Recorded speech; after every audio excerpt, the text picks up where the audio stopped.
So the whole point of this workshop as well is to bring technical people who implement stuff and researchers who design protocols and bring them together. I think this was a really good crowd to interact with. Network for me, but mostly I think information. It's kind of like a chance to present what I'm working on and talk to other people.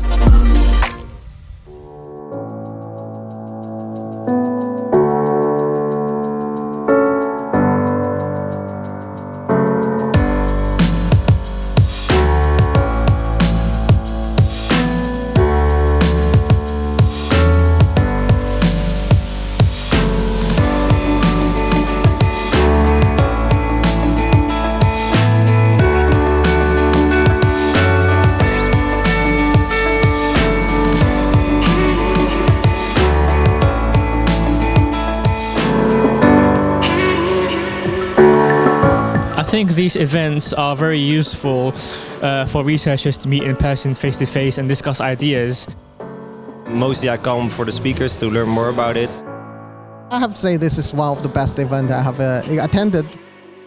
Met with a lot of people that are working on different areas of blockchain, so it's really beneficial to exchange ideas.